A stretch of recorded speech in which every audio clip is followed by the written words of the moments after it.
据说某战区陆军的一支专业化蓝军部队，在离开本战区陆军之后，显得处处被动，显然也使出些花拳绣腿的小伎俩，但最终兵败而归。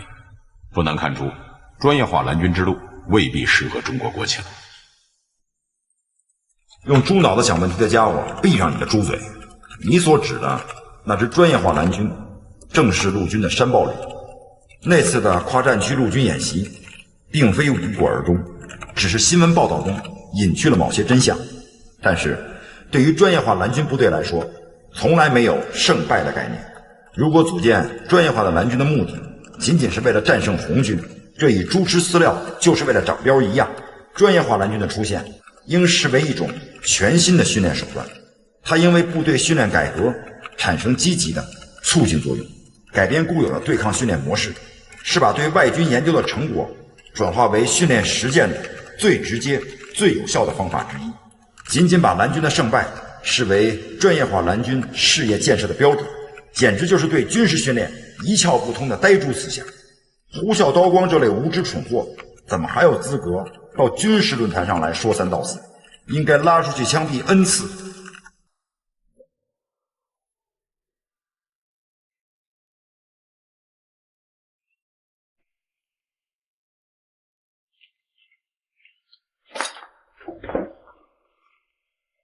这家伙终于出来了，但基本规律也算是让我摸到了。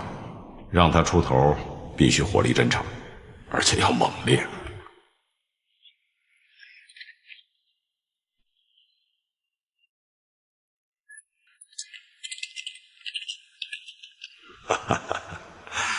子弹终于不再沉默了，但可以看出，子弹因沉默时间太久，出膛就毫不留情，还没弄明白本帖真正含义，就乱枪齐发，而且出言不逊，实在让人感到可爱不足，可气有余啊！既然想探讨问题，就应直来直去，方为呼啸刀光。既然山豹旅为专业化蓝军，但处置人质却完全不像恐怖武装分子所为，因此呼啸刀光质疑有三：一，山豹旅的专业只是个传说，其实很业余。劫持人质行动应该是有目的的行动，必有政治、军事或经济诉求。达不到这些目的，劫持行动就是一种盲目的冒险，是蠢驴们在玩过家家，没有军事价值可言。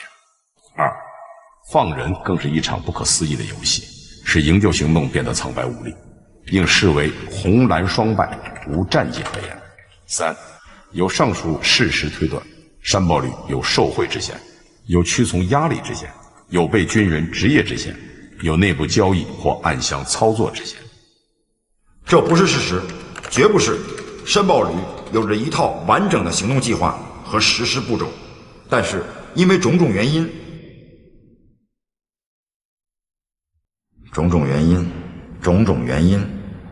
现在还扯什么种种原因？又有什么种种原因？这种毫无杀伤力的、老掉牙的托词、蛋疼的套话，我韩鹏咋说得出口？说出来，不是等着被呼啸刀光和网友们拍砖、嘲笑、扔鸡蛋吗？进来。哎，获得怎么样了？还行吧，血压已经恢复正常了，下周手术。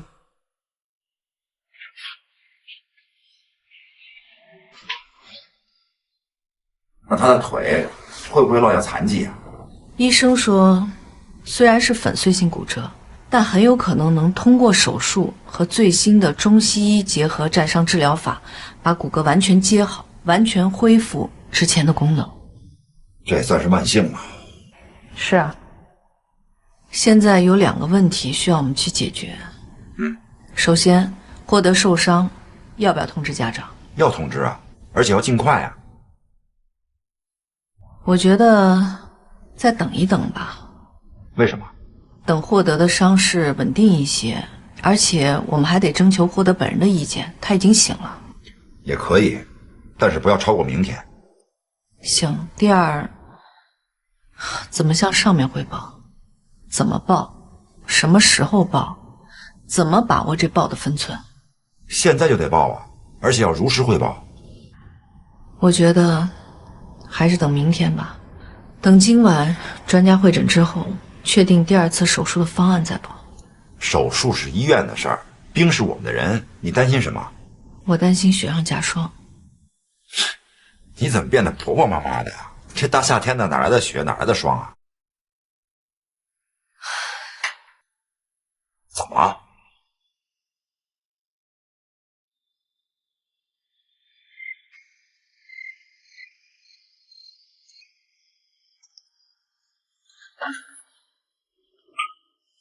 说张木兰，明天上午10点飞机，8点半我来送你。明天你就别过来送我了，这2天你一直陪着我，也耽误你不少时间了。感觉好多了吧？不错，部队看了，饭也吃了，收获不少。哎，你这儿还有什么经验材料，多给我点啊，我带回去好好学习学习。我叫宣传处给你准备了，有训练方面的，有教育方面的，都有了。哎呦，哎呦，你们想的可真是周到啊！好，谢谢了啊，再见。再见。这跳伞确实挺危险的，获得这人呢心理素质又差，咱们退一步呢，他往前走一步，给点压力呢，他就有点压力。但我觉得我们是太过着急了。获得已经到了要往前迈一步的时候了。你说的没错，我只是在想，应该怎么报更合适。我认为如实汇报，我先口头汇报，明天呢再把材料递上去。你等等，你再想一下措辞。我已经考虑好了。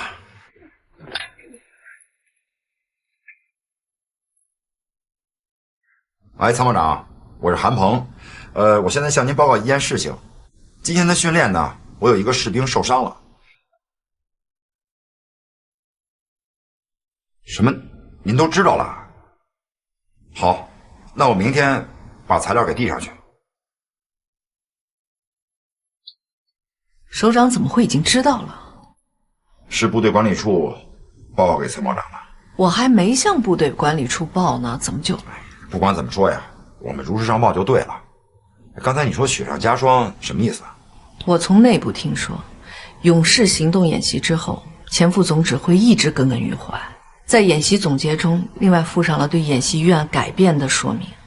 在这个说明中，他避而不谈改变方案之后所取得的成果和经验，而是谈山豹旅主要领导违反纪律，扣押前来观摩演习的军事专家组，造成演习秩序混乱。演习指挥部不得不改变原定方案，使得专家组不能按计划返京，滞留在五峰山训练场1天1夜，造成不良影响。怎么会这样呢？这演习取得成果，海军、空军都很满意，谭组长也表示支持啊。演习在成果方面，报告中给予了肯定，但是在说明中他也提到，虽然演习在参演部队的努力下，在指挥部、导演部的精心组织下取得了成绩，但也暴露出个别参演单位领导自以为是、无组织无纪律和对演习任务执行上的随意性，需要批评教育。这个呀，是他前副总指挥个人意见。谭组长什么态度啊？巧就巧在谭组长出国了，首长匆匆忙忙地走了，可能是接到了什么紧急的外事任务，到现在都没回来。前副总指挥就是在这个时候把报告递上去的。那不管他了，我们该怎么办就怎么办。不那么简单，听说要下来查了。查什么？不管查什么都不是好事儿。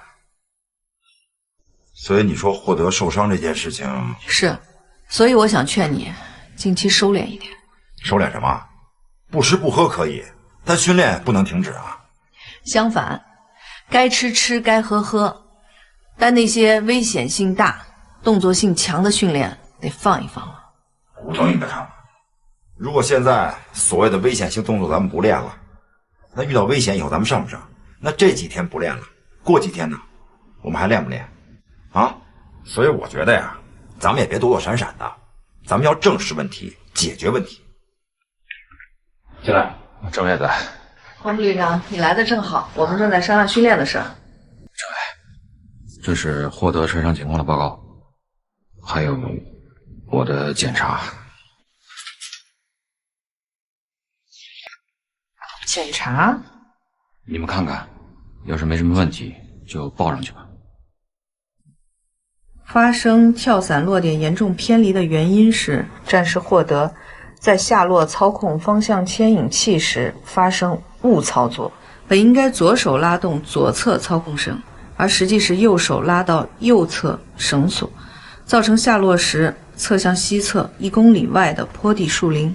造成这种现象的主要原因是新队员心理紧张，获得作为第一次高空跳伞，难免产生恐惧和慌乱，操控失常。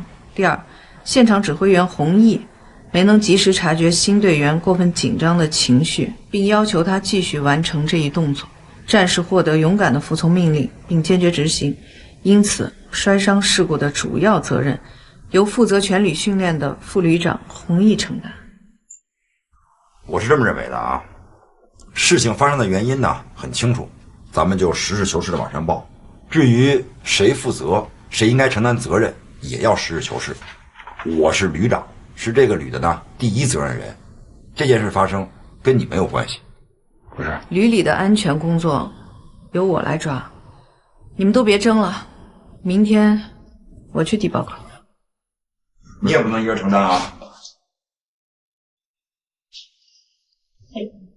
旅长，明天的训练你有什么想法？明天训练什么科目？低空跳伞。照常进行。我想好了，明天我上飞机，我第一跳。那先走了。